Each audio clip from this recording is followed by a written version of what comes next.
Berdoa. Amin. Shalom Bapak Inang. Shalom buat anak-anak kami semua. Anjaha selamat bergabung hubani siam kuria. Nah baru on opeho mahitariap beribadah di GKPS Harapan Indah. Jemaat yang terkasih, firman Tuhan di penghujung tahun 2024 tertulis di dalam kitab Mazmur pasal 37 dimulai dari ayat 1 sampai dengan ayat yang ke-11. Mazmur 37 ayat 1 sampai dengan ayat yang ke-11. Bapak Inang kita membaca secara responsoria tetapi menjadi 3 kelompok. Saya membacakan ayat 1, Bapak Inang mulai hembani parmusik dan subani tim multimedia. Membaca ayat 2, deposiai, mulai humbani Bapak si Paragenda das hubani sayap kiri, ayat tolu sonaima das hubani ayat 10 sadat ini. Mazmur pasal 37 ayat 1 sampai dengan ayat yang ke-11. Dari Daud, jangan marah karena orang yang berbuat jahat. Jangan iri hati kepada orang yang berbuat curang.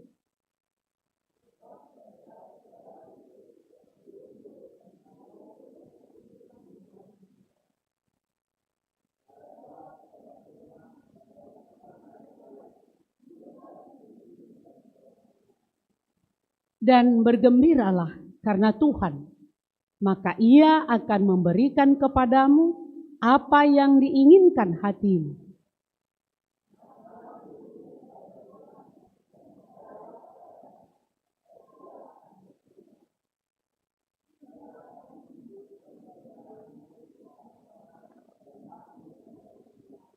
Berdiam dirilah di hadapan Tuhan dan nantikanlah Dia. Jangan marah karena orang yang berhasil dalam hidupnya, karena orang yang melakukan tipu daya.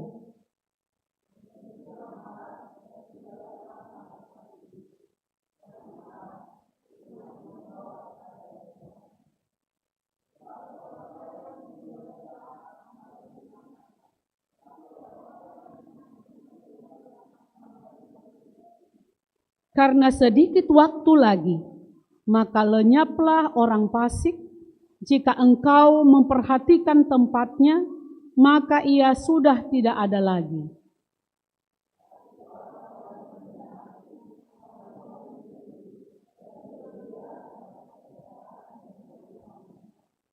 Demikianlah firman Tuhan. Sahalinari Bapak Inang, shalom batahaganupan. Bapak Inang, jemaat yang terberkati dalam Yesus Kristus, firman ini atau renungan kita di malam hari ini mengajak kita untuk melihat ke belakang. Bagaimana yang telah kita kerjakan sebagai jemaat, sebagai majelis jemaat, sebagai orang tua, dan juga sebagai anak. Tentang tugas pekerjaan yang diberikan kepada kita. Terlebih Bapak Inang, kalau kita hubungkan ini dengan subtema GKPS, dikatakan bahwa nyatakanlah peran serta gereja dalam mewujudkan kesejahteraan dan ketentraman di tengah-tengah masyarakat dan negara berdasarkan keadilan dan kebenaran. Bapak Inang, anak-anak kami nama Poso yang terkasih. Semua kegiatan kita, mulai dari Januari sampai di akhir Desember tahun 2024 ini, tentu yang kita kerjakan adalah berdasarkan pada 2 standar. Pada 2 standar baku. Apa itu? Keadilan dan kebenaran. Itu standarnya. Dalam kita melakukan setiap kegiatan kita. Januari sampai dengan Desember. Artinya kalau kita mau berjuang untuk mewujudkan kesejahteraan dan kebaikan, maka ada dua hal lagi yang harus diikut sertakan. Apa itu Bapak Inang? Yaitu kebenaran dan keadilan. Jadi selalu punya kaitan antara kesejahteraan dan kebaikan itu dengan kebenaran dan keadilan. Kebenaran dan keadilan inilah yang menjadi alat ukur ataupun hatahonon maon tene kompas teologi bagi kita untuk mengerjakan tugas-tugas kita, untuk mengerjakan pekerjaan kita. Di dalam firman kita saat ini, Daud membuat kesimpulan bahwa dikatakan tadi dalam bacaan kita, kesenangan orang fasik tidak akan bertahan lama. Artinya kesenangan orang fasik itu punya masa, punya waktu, sementara. Dalam Mazmur 37 ini, Daud mengingatkan kita supaya setiap kita mempertahankan hidup benar walaupun kita berada di antara orang fasik. Kita harus mempertahankan identitas kita. Kalaupun kita dikelilingi, dihapit oleh orang-orang fasik. Artinya Bapak Inang dapat mempertahankan hajong-jongan tak dari seorang yang percaya dan tidak gampang dipengaruhi oleh kenikmatan dunia sesaat. Asi ibagason, keteguhan hati di dalam kebenaran itulah yang menjadi kebahagiaan dan keberhasilan orang-orang benar. Jadi terkadang Bapak Inang, tanpa sadar, kita bisa mengatakan hidup ini sepertinya curang. Kenapa kita katakan curang? Karena begini Bapak Inang, lebih bagusnya kehidupan orang yang sama sekali tidak rajin beribadah ke gereja daripada hidup kita yang notabene-nya setiap minggu kita ada di gereja ini. Kan begitu? Masih jengesan goluh ni halak na curang ay. Kenapa lebih baik hidup orang yang menipu itu? Kenapa lebih baik hidup orang yang pemalas itu? Kenapa lebih baik hidup orang jahat itu? Orang yang pemarah itu? Dibandingkan aku, yang aku mengakui aku adalah seorang yang hidupku jujur dan tulus. Bapak Inang, kadang tidak kita sadari akan hal ini. Tetapi, apakah kita perlu iri terhadap orang yang demikian? Apakah kita perlu menuntut terhadap orang-orang seperti itu? Kan begitu ya. Daud mengatakan dalam teks kita malam ini bahwa tidak perlu iri terhadap orang fasik. Kenapa? Enggak perlu iri terhadap orang-orang curang, terhadap orang-orang yang sombong, terhadap orang-orang yang angkuh, terhadap orang-orang yang merasa dirinya hebat, benar. Enggak perlu iri. Kalaupun secara kasat mata kita melihat hidupnya lebih baik dari kita. Daud mengatakan enggak perlu iri. Kenapa? Yang pertama dikatakan dalam teks kita ini, keberhasilan atau kesuksesan orang fasik tidak dapat bertahan lama. Ini alasan pertama. Itu tadi di ayat 1, ayat 2, 9 sampai dengan 11.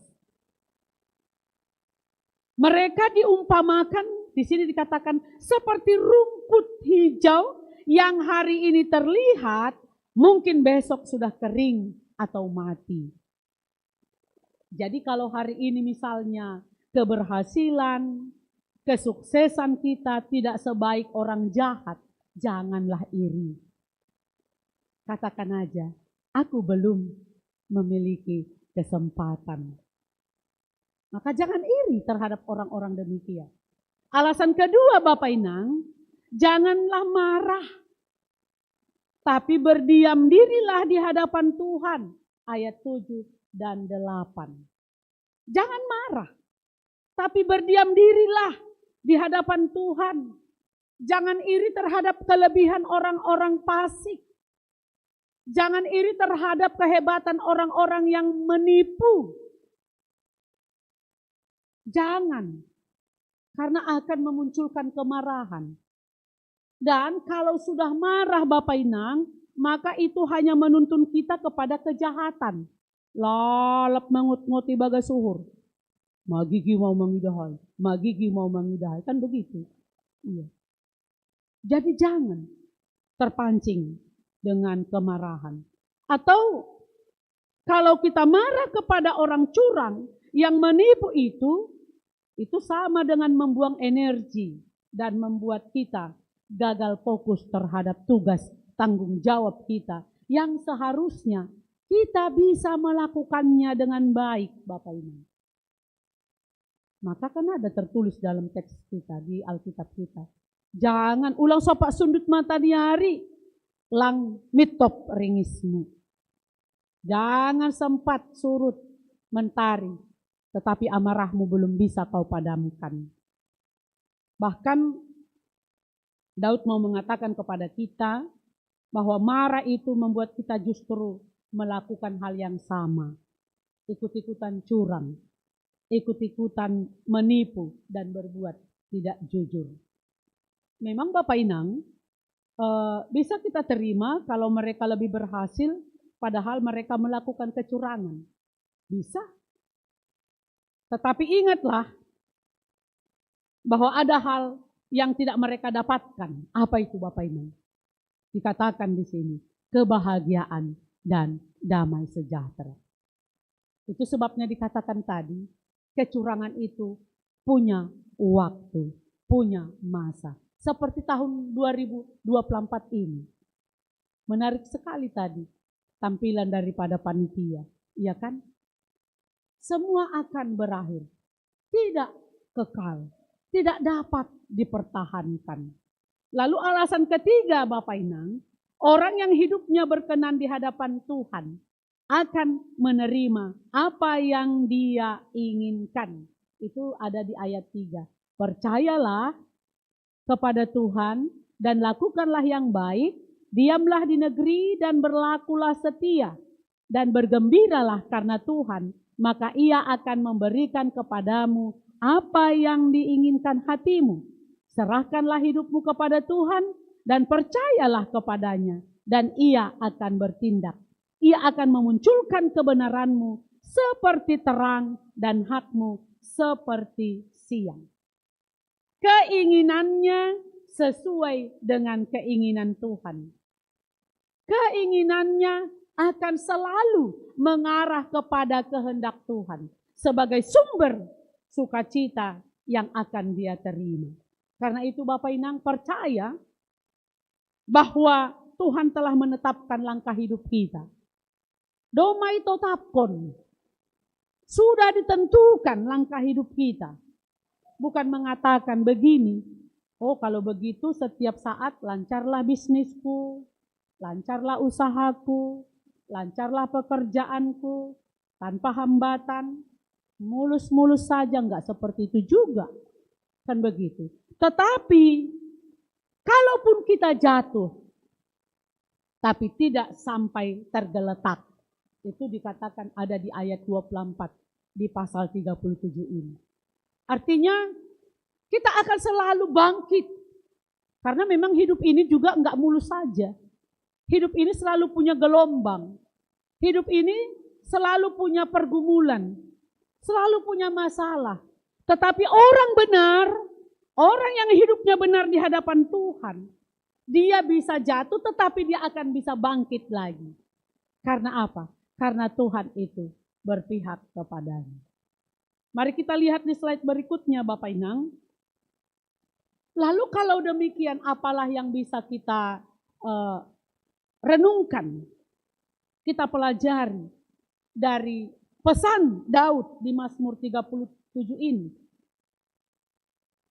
Kemarahan nggak ada gunanya, nggak ada artinya. Itu akan membuat kita rugi satu dengan yang lain. Anggo marah ma bapa hubani inang,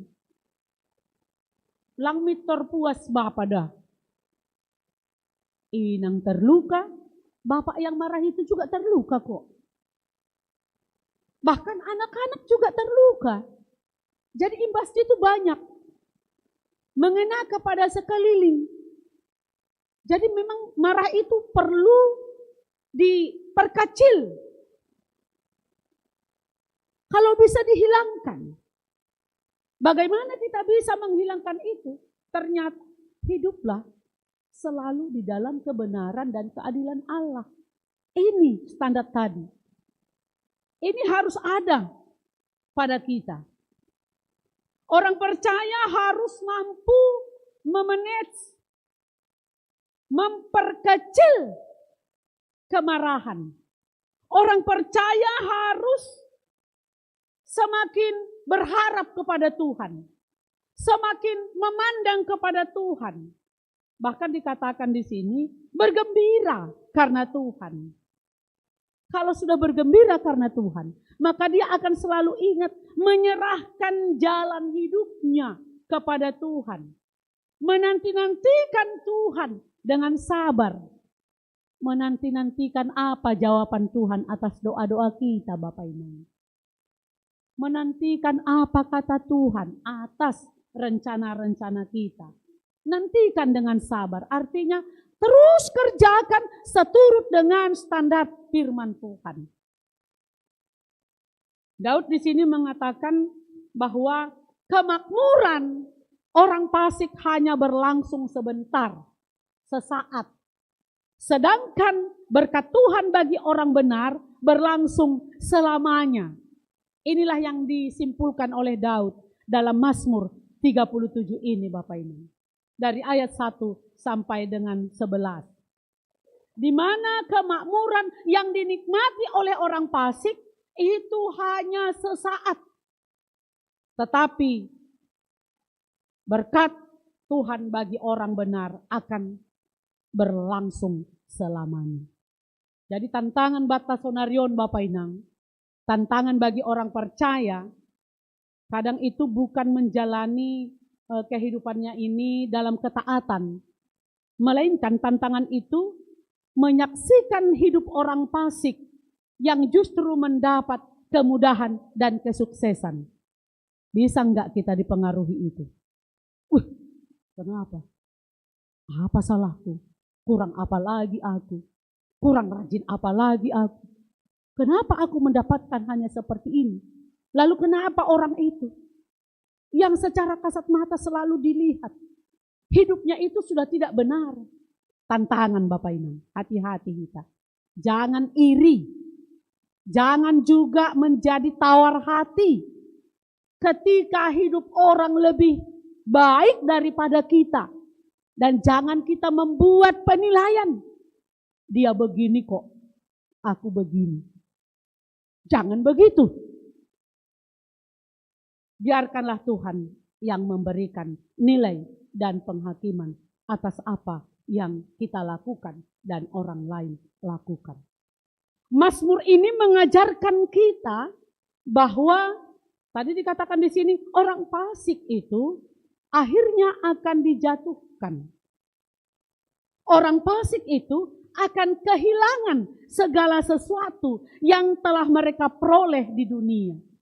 Sementara orang benar yang tetap setia kepada Allah akan mengalami kehadiran, pertolongan, dan bimbingan Allah di bumi. Dikatakan mereka mewarisi keselamatan dan janji daripada Tuhan. Luar biasa Bapak Ibu. Nah sekarang kita ditanya, yang mana? Di posisi mana sekarang yang kita inginkan? Di posisi orang fasik yang menikmati kenikmatan sesaatkah? Atau di posisi orang benar? Kalaupun banyak tantangan, rintangan, gelombang hidup.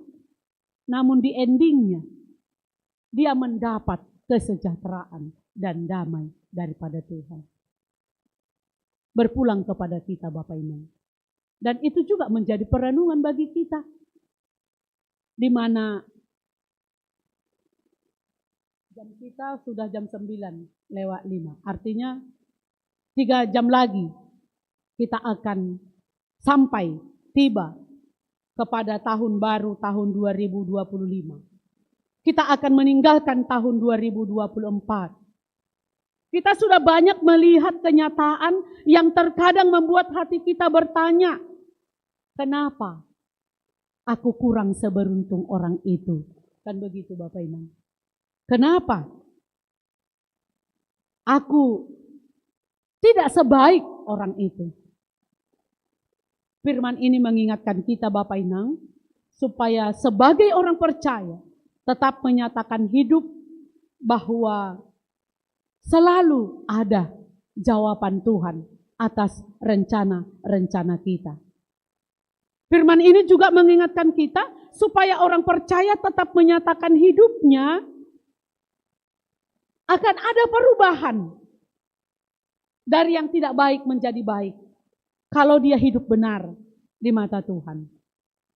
Akan ada perubahan dari yang tidak baik menjadi sejahtera kalau dia selalu takut akan Tuhan.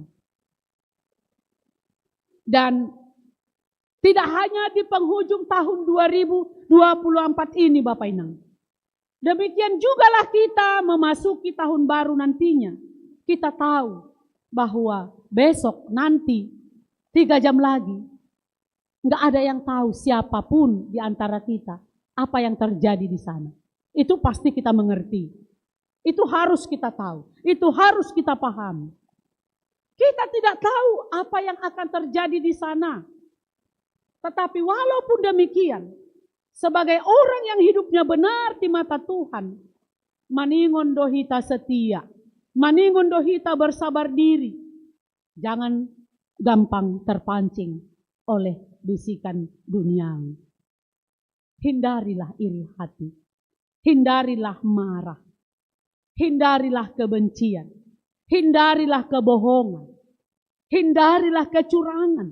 Dan teruslah berjuang untuk tetap hidup berpegang pada firman Tuhan. Daud menjelaskan bahwa orang yang merendahkan hati dan yang menghendaki damai, merekalah yang mewarisi kebahagiaan di bumi ini. Merekalah yang dipenuhi dengan berkat. Oleh karena itu, kita meninggalkan tahun 2024 dengan segala pergumulannya, dengan segala badai-badainya. Mari bangkit Bapak Inang, melangkah memasuki tahun 2025 yang Tuhan berikan kepada kita. Artinya, mari kita serahkan perjalanan kita di tahun yang baru nanti di dalam tangan Tuhan. Ondos konhita dalam tabani Tuhan, anjaha hatenger honhita ma iya, ase iya ma pator sahon haganupan dalanta. Lapai botoh kita, naha tahun 2025, tapi orang percaya punya pengharapan ke depan bahwa Tuhan akan selalu mendahului kita menjalani hidup di tahun yang baru nantinya. Asena parpudi sahali Bapak Inang, buatlah menjadi kenangan tahun 2024. Kenanganlah itu. Kenangan yang menyemangati, yang memotivasi, yang mengajak kita untuk berubah.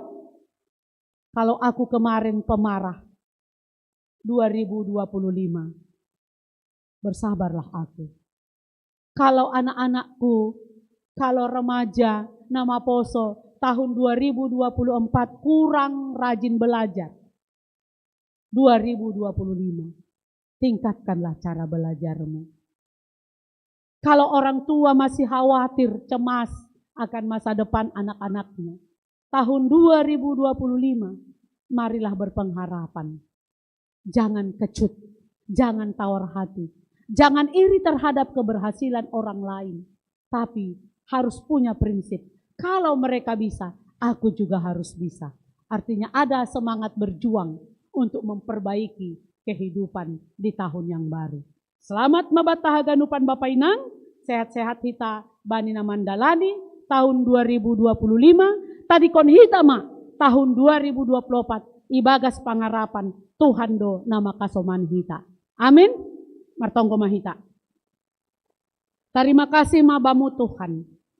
Firman-Mu telah berbicara di tengah-tengah kami di penghujung tahun 2024 ini. Kami percaya Tuhan selalu berpihak kepada orang-orang benar, kepada orang-orang yang takut akan Tuhan. Memang kami akui Bapa, terkadang kami tidak mampu mempertahankan identitas kami sebagai anak-anak Tuhan. Kadang kami tergoda, kadang kami terpengaruh dengan hal-hal yang duniawi. Kadang kami juga iri terhadap keberhasilan orang lain, kalaupun itu mereka raih dengan perjuangan keras. Tuhan Yesus, Tuhan yang baik, tuntunlah kami seperti Daud yang sudah mengingatkan kami supaya kami tidak iri terhadap keberhasilan orang fasik. Tetapi kami bersabar diri, menanti-nantikan pertolongan Tuhan. Dan di dalam bersabar diri kami melakukan hal-hal yang baik, yang sesuai dengan kehendak Tuhan. Kami serahkan kehidupan kami di dalam tangan pengasihan-Mu. Berkati jemaat-Mu GKPS Harapan Indah. Berkati kegiatan dalam 1 tahun ini. Berkati juga cita-cita harapan-harapan kami. Mungkin ada yang belum tercapai di tahun 2024. Tetapi kami memiliki pengharapan. Di tahun yang akan Tuhan berikan, kami bisa memperoleh apa yang telah kami rencanakan, apa yang belum kami dapatkan di tahun ini. Bersama dengan Tuhan, semuanya akan boleh kami lalui. Terima kasih Tuhan, berkati juga kami yang hadir, dan juga jemaat-Mu yang tidak hadir, oleh karena ada yang pulang kampung, ada yang menjalani kegiatan rutin, ada yang bertugas di tempat pekerjaan mereka, atau apapun alasan mereka Bapa. Biarlah Engkau juga memberkati seluruh jemaat-Mu, supaya di tahun 2025 nantinya, kami bersama-sama bergandengan tangan, menuju kepada kesejahteraan dan keadilan yang daripada-Mu. Terima kasih Bapa. Ampuni segala dosa dan pelanggaran kami, supaya kami layak menerima berkat Tuhan. Dan kami juga akan kembali ke rumah kami masing-masing. Biarlah Tuhan menyertai kami, tibakan kami dengan sukacita penuh oleh karena penyertaan-Mu. Di dalam Yesus Kristus, kami berdoa dan bersyukur. Amin.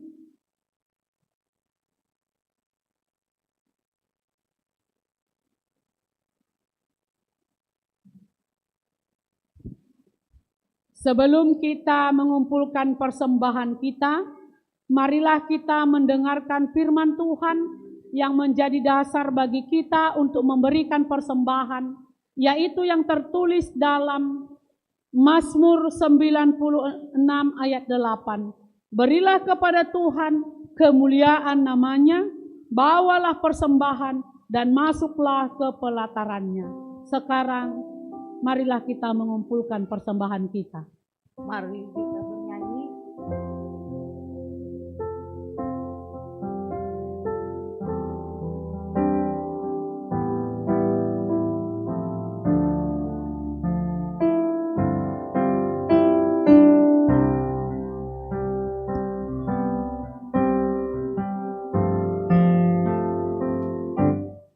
Langkahku diatur oleh Tuhan.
Marilah kita bangkit berdiri.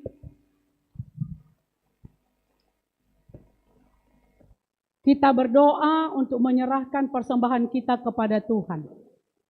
Ya Tuhan Allah Bapa kami, sumber segala sesuatu, kami menerima segala berkat hanya daripada-Mu. Engkau menganugerahkan kepada kami kehidupan dan penghidupan. Kini kami menyerahkan hidup dan sebahagian dari pemberian-Mu sebagai persembahan kami kepadamu. Kiranya melalui segala pemberian-Mu, kami semakin dikuatkan oleh kasih karunia-Mu untuk melaksanakan semua tanggung jawab yang telah Engkau percayakan kepada kami. Ya Tuhan, kuduskanlah persembahan ini menjadi persembahan yang berkenan bagi-Mu.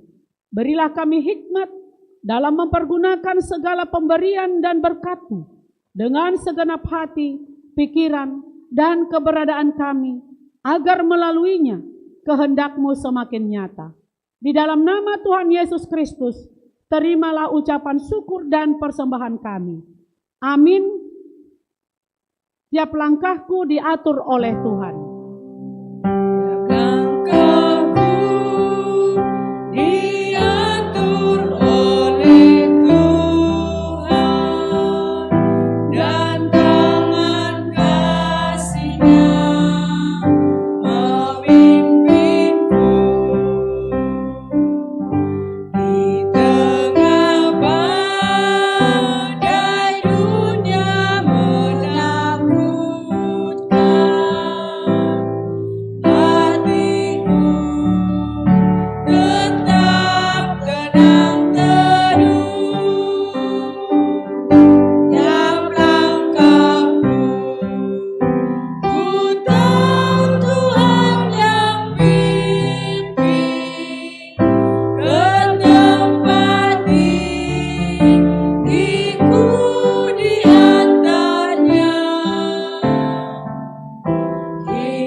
Ya Tuhan Allah Bapa yang kekal, tahun ini akan segera berakhir dan waktu kami akan semakin sedikit.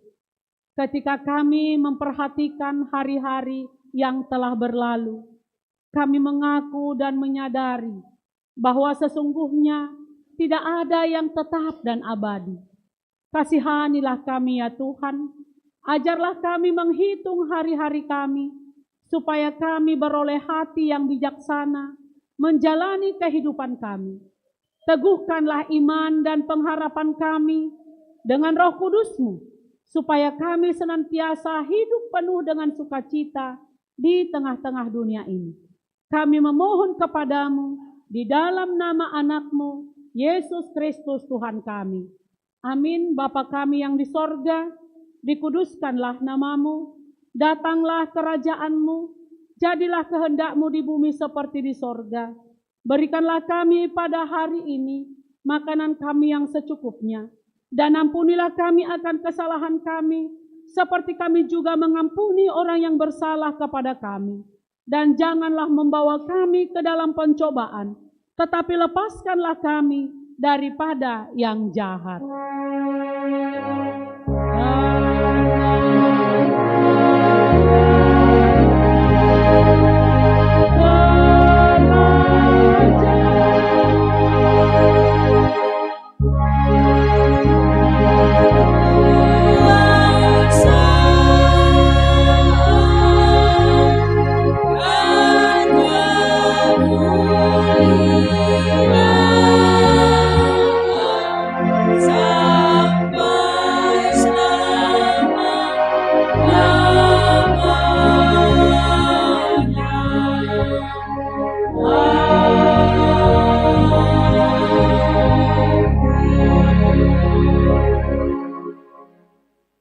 Pergilah dan janganlah hendaknya kerajinanmu kendor, biarlah rohmu menyala-nyala dan layanilah Tuhan. Terimalah berkat dari Tuhan Allah, Tuhan memberkati kita dan melindungi kita. Tuhan menyinari kita dengan wajah-Nya dan memberi kita kasih karunia. Tuhan menghadapkan wajah-Nya kepada kita dan memberi kita damai sejahtera. Amin.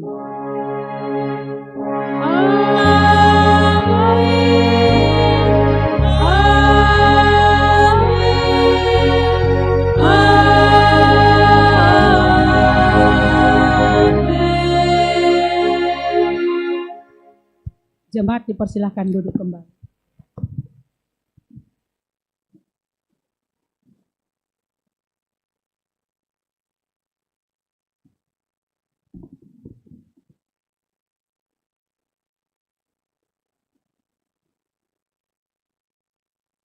Oras mga watah ganupan, terima kasih banyak Tuhan doma diar mardalan ibadah tatene.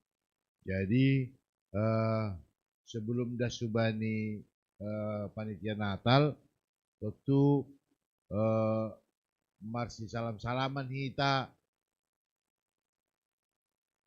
bebas mak dop holi acara ibadah lang palebek kita songon na somal tene. Jana panorangoni beri nami bani panitia. Jana kita si partugas ase martonggolobe sebelum tutup kita ibadah tahun.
Untuk tata ibadah keluarga bodo holi buat di lobe tene. Tata ibadah keluarga holi untuk borngin. Ibiranya pan orang kubani panitia.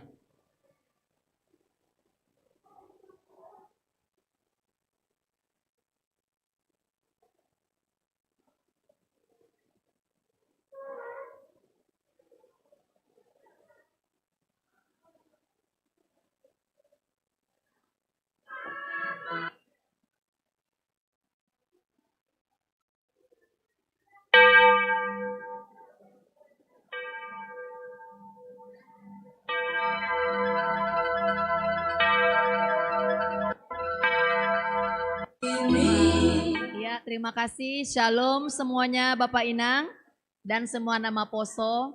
Kembali kami untuk kita semua jemaat memberikan tanda kasih kita kepada full timer kita. Jika malam hari ini kita memberikan bingkisan Natal dari jemaat melalui kami panitia.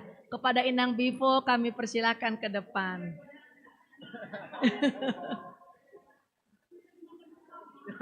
Jangan dibawa pulang lah Inang. Iya, dimakan di keluarga ya.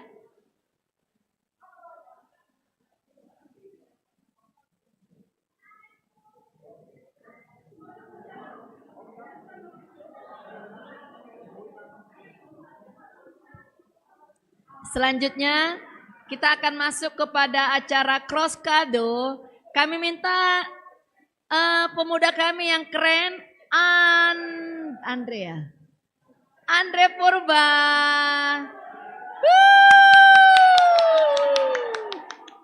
Andre ini adalah salah satu pemuda yang sangat kreatif, yang sangat inovatif dan edukatif.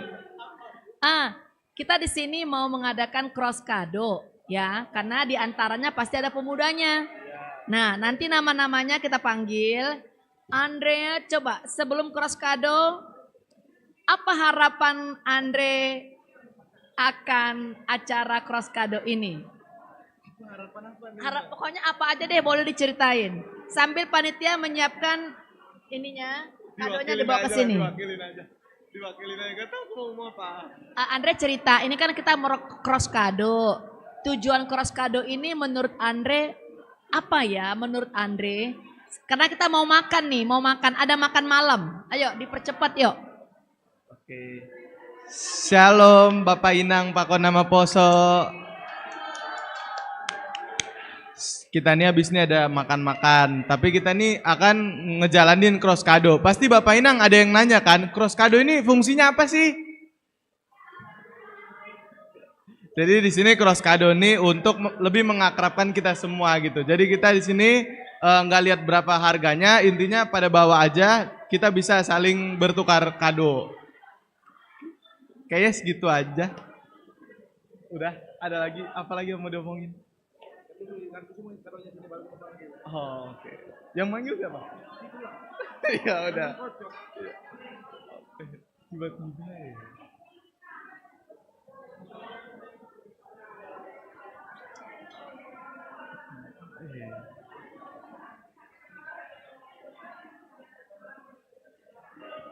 Oh ini pakai undian angka, jadi aku panggil yang, nah mereka emang megang undian? Enggak, ini pakai panggil. Oh dia ngambil nomor. Oh, bisa cari punya dia dapat, bisa punya orang. Oke, ngambil acak. Iya, berarti aku panggilin dia. Ini manggil apa ya? Keluarga aja, keluarga Herdi lah. Oke, Andre. Oke. Oke. Nanti ada nama pemudanya nggak? Foto-foto dulu. Yuk. Kita langsung aja ya Andre ya. Oke. Biar cepet Andre. Soalnya udah lapar nih. Oke. Untuk yang bagian seksi konsumsi, udah siap makanannya belum? Udah siap ya? Karena cross kado ini untuk kita, dari kita. Iya, wah banyak banget ini. Ada 500 peserta Andre. Rame juga. Rame. Andre di sini. Oke Andre. Ya. Untuk Bapak Inang yang cukup seksi konsumsi aja yang ada di luar. Semuanya kita ada di sini supaya kita undi namanya. Oke, siap semuanya, ready?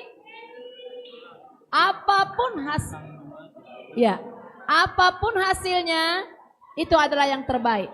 Untuk ini jemaat kita yang mau foto-foto, kita pending dulu ya. Yuk, Gracia cantik, silakan duduk. Supaya kita cross kadonya enak.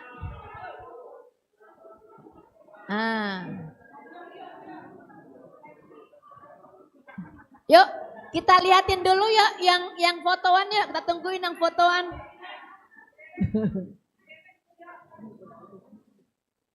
Oke. Boleh ya yang fotoan. Waktunya sudah jam 9:30. Yuk kita mulai. Biasanya Sinterklas yang kasih kado. Kalau kali ini Andre dan kita yang akan berikan kado. Walaupun kadonya dari Bapak Inang dan nama Poso. Oke, kita lanjutkan. Andre tolong panggilkan siapa duluan yang ambil. Oke, kita panggilkan yang pertama mengambil dari keluarga Herdiwanto. Boleh perwakilan? Oke, keluarga Herdiwanto diwakili oleh Nyonya. Ayo. Ini saya ambil gara-gara Nyonya. Baru saya kembaliin. Dapat nomor berapa tuh Kak? Nomor berapa?